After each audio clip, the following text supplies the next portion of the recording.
Tu fais une énorme erreur en investissant que sur le PEA car sans t'en rendre compte, tu laisses beaucoup d'argent sur la table. Il faut savoir que le plan épargne en action, donc le PEA est énormément apprécié en fait des Français et plus particulièrement en fait des contribuables français qui y ont droit et notamment pour son avantage fiscal car après 5 années de détention de ce dernier, tu vas passer de 30% d'imposition sur les dividendes et les plus-values à 17,2%, soit les prélèvements sociaux. Et surtout, l'un des gros avantages, c'est que tu n'es imposé qu'une fois que tu sors l'argent de ce compte. Si tu gagnes des dividendes et que tu as des plus-values et que tu les laisses sur ton PEA et que tu les réinvestis, eh bien ce compte fait que tu n'as absolument rien à déclarer et à payer comme impôt. Ce qui veut dire que si tu reçois 100 € de dividendes, tu peux réinvestir automatiquement ces 100 € sans passer par la case fiscalité. Mais donc concrètement, c'est un placement qui est idéal pour un investisseur un peu bon père de famille et surtout à long terme, plus de 5 ans comme tu t'en doutes, et surtout pour les personnes qui souhaitent principalement investir dans des entreprises françaises ou même européennes, mais encore ça, il y a une exception qu'on va voir juste après. Du coup, la majorité en fait des investisseurs et notamment des youtubeurs finance vont te vendre le PEA comme l'arme magique pour réussir en bourse et diminuer au maximum ton imposition. Sauf que le gros problème, c'est que si tu es un débutant et que tu ne vas pas chercher plus loin que le bout de ton nez, eh bien tu passeras à côté de certaines informations qui sont cruciales à connaître lorsque tu vas investir dans un PEA. Car oui, si on met le nez dans les chiffres, eh bien on va se rendre compte que le PEA n'est pas si intéressant que ça, voire pire, que le compte titre serait même gagnant. Il faut savoir que ce dernier a de nombreux défauts. Le premier, c'est évidemment d'inciter les investisseurs à placer leur argent sur un PEA grâce à son avantage fiscal. Et pourtant, c'est l'une des pires choses à faire de placer son argent là où tu as un avantage fiscal. Certes, c'est une cerise sur le gâteau, mais ça ne doit en aucun cas, en fait, t'inciter à placer ton argent plutôt qu'autre part. On pourrait comparer cela à la construction d'une maison et au fait de choisir les matériaux les moins chers possibles. Alors certes, sur le court terme, tu en serais gagnant car tu dépenserais beaucoup moins d'argent, mais au bout de 10, 20, 30 ans, c'est là que tu vas voir que tu auras beaucoup de frais qui seront engendrés à cause de tes mauvais choix par le passé. Et en plus, en parlant d'avantage fiscal, le PEA en est un. Certes, on va payer 17,2% au lieu des 30% de la flat tax ordinaire qui comprennent les prélèvements sociaux et l'impôt sur le revenu. Le gros problème, c'est que ces prélèvements sociaux-là, ils n'ont jamais été à 17,2% par le passé. Il y a une énorme augmentation de plus de 3400% en l'espace de 22 ans, c'est-à-dire qu'en 1996, ils étaient de 0,5% et ils sont arrivés au 17,2% qu'on connaît aujourd'hui en 2018. Et donc, rien nous dit que dans le futur, ces prélèvements sociaux-là ne vont pas continuer à augmenter. Et dans ces faits-là, eh bien malheureusement, on pourrait voir un PEA beaucoup moins attractif, voire pire, peut-être même un avantage fiscal qui pourrait être supprimé par l'État parce que comme on le sait, lorsqu'il y a de l'argent à aller chercher, eh bien les niches fiscales seront les premières impactées. Mais même si à l'heure actuelle nous ne parlons pas d'une prochaine augmentation des prélèvements sociaux, il ne faut pas oublier quelque chose qui est réellement présent dans le PEA, c'est la double imposition, notamment au niveau des dividendes. Alors oui, c'est vrai, tu n'auras pas d'imposition sur tes dividendes tant que tu ne les sortiras pas en fait de ton PEA. Par contre, tu auras une imposition à la source si c'est des dividendes étrangers, qu'ils soient belges, italiens, allemands, peu importe, tu auras une imposition du pays à la source malheureusement, que celle-ci tu ne pourras absolument pas enlever. Mais surtout, c'est que contrairement au compte titre où tu vas bénéficier d'un crédit d'impôt, c'est-à-dire pour rebalancer en fait le prélèvement à la source qui a été effectué par le pays qui a émis ce dividende, eh bien dans le PEA, tu n'y es pas éligible, c'est-à-dire que tu ne pourras pas en fait déduire le prélèvement à la source du pays d'où provient ton dividende lorsque tu devras déclarer en fait tes revenus. Et ça, c'est un très gros problème parce que certains pays peuvent monter jusqu'à 30% de prélèvement à la source et après tu vas devoir rajouter tes prélèvements sociaux. Prenons donc un exemple concret, imaginons tu possèdes Allianz qui est une entreprise allemande dans ton portefeuille, eh bien il faut savoir que l'Allemagne en fait va taxer tes dividendes à hauteur de 26,375%, ce qui voudrait dire que si tu reçois 100 € de dividendes théoriques, tu dois enlever en fait ce pourcentage-là à la source, ce qui voudrait dire que sur ton PEA tu ne recevrais pas 100 € mais déjà plus que 73,60 centimes, et si tu veux les basculer sur ton compte bancaire, c'est-à-dire les retirer de ton plan d'épargne en action, il faudra passer à la case prélèvements sociaux, et donc à la fin il ne te resterait plus que 60,94 €, soit en fait presque 40% d'imposition, bien plus que le compte titre. Donc finalement, si tu comptes investir dans des actions étrangères à la France, parce qu'évidemment il n'y a pas d'imposition à la source lorsque c'est des actions françaises, eh bien c'est largement déconseillé parce que même si tu vas chercher dans les plus petites impositions, c'est-à-dire que le minimum que tu devras payer en prélèvement à la source sera 15%, eh bien quand tu ajoutes ces 15% plus tes 17,2%, tu obtiens un résultat sur ton compte bancaire non plus de 100 €, mais de 70,40 €, donc quasiment l'équivalent d'une flat tax en fait. Donc oui, si tu comptes avoir une stratégie d'action à dividende hormis les actions françaises, eh bien ça reste un petit peu inutile de les avoir en PEA, ou en tout cas, l'avantage se fera très faible. Et il ne sera réellement présent que lorsque tu voudras revendre une plus-value potentielle, où là, tu n'auras pas de prélèvement à la source et tu auras réellement que les 17,2% à payer à l'État. Et c'est également sans prendre en compte que si tu comptes investir uniquement du coup sur des actions françaises qui versent des dividendes, tu auras un choix extrêmement limité. Tu vas investir notamment dans le CAC 40 et parmi les 40 entreprises qui composent cet indice, très peu sont réellement intéressantes. On pourrait notamment citer LVMH, Schneider Electric, Air Liquide par exemple. Hormis cela, en fait, on va retrouver des entreprises bien plus lucratives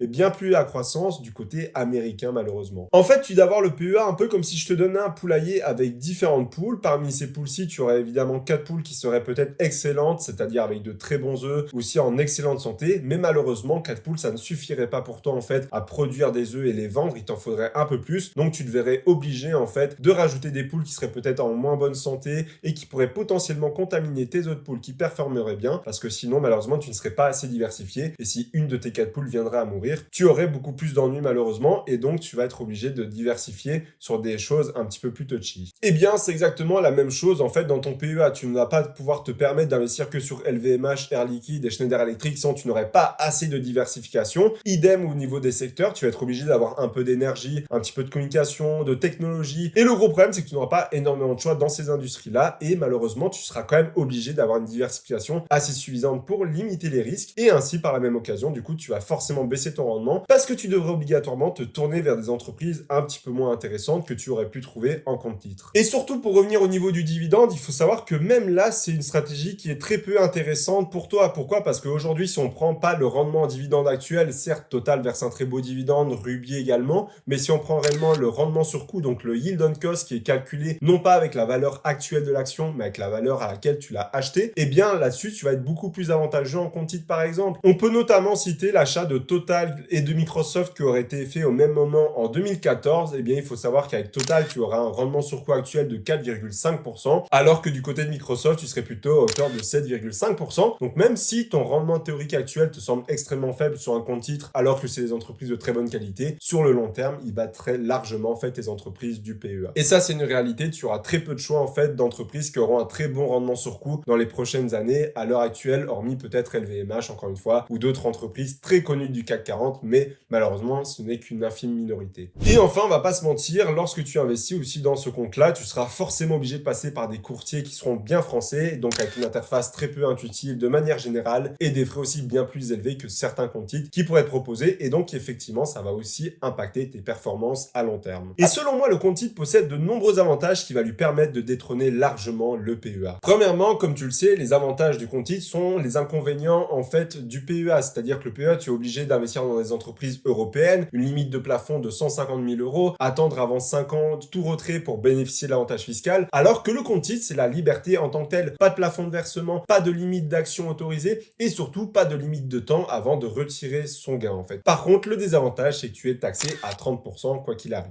Et encore, il y a une subtilité aux 30%, c'est la flat tax, c'est-à-dire le mix entre les prélèvements sociaux de 17,2% et l'impôt sur le revenu des 12,8%, sauf qu'il faut prendre en compte que tu peux être aussi taxé au barème progressif en cochant la case 2OP qui va te permettre non pas de te baser sur les 12,8% de l'impôt sur le revenu, mais sur ta tranche marginale d'impôt. Et donc, ça peut être intéressant pour certaines personnes qui seraient dans les tranches basses d'en bénéficier. Et évidemment, si tu es dans les tranches hautes, là, ça n'aurait aucun intérêt pour toi. Là où, comme je te dis, en France, tu as que 2-3 actions qui seront réellement intéressantes à long terme et très performantes. En compte titre, tu auras l'accès déjà à tout le marché américain qui est extrêmement performant. Il te faut pas longtemps pour sortir des dizaines d'actions extrêmement fortes à croissance. On a notamment du coup Microsoft, Apple, Visa, Nvidia, Google, Amazon, peu importe, je peux t'en citer plein à l'appel et très rapidement parce que c'est là-bas que tout se passe et qu'on va connaître une croissance fulgurante. D'ailleurs, il n'y a qu'à comparer en fait le CAC 40 avec les dividendes nets réinvestis au SP500 pour s'en rendre compte qu'il y a une différence très notable. Et comme je te l'ai dit juste avant, le gros problème du PEA, c'est que tu vas devoir sacrifier ton rendement parce que tu ne pourras pas te permettre d'investir que sur 2-3 actions, ça représenterait bien trop des risques et surtout tu verrais une volatilité extrême dans ton portefeuille pour ajouter de la diversité et donc littéralement en fait devoir compléter avec des entreprises certes très intéressantes comme Total, peut-être également Ruby, des choses comme ça, mais qui malheureusement sont beaucoup moins intéressantes au niveau de leur croissance. Mais en plus de cela, je t'ai parlé aussi de la double imposition sur ton plan épargne action. Il faut savoir que tu as la même chose qui se passe avec ton compte titre, mais avec le gros avantage d'avoir un crédit d'impôt. Imaginons tu reçois en fait un dividende de 100 euros d'Apple, tu vas avoir 15% qui vont être retenus à la source, et bien ces 15% là, l'État français te permettra permettra de bénéficier en fait d'un crédit d'impôt pour les récupérer. Et donc à la fin, ne pas payer plus que 30% de flat tax, qui est l'objectif évidemment. Et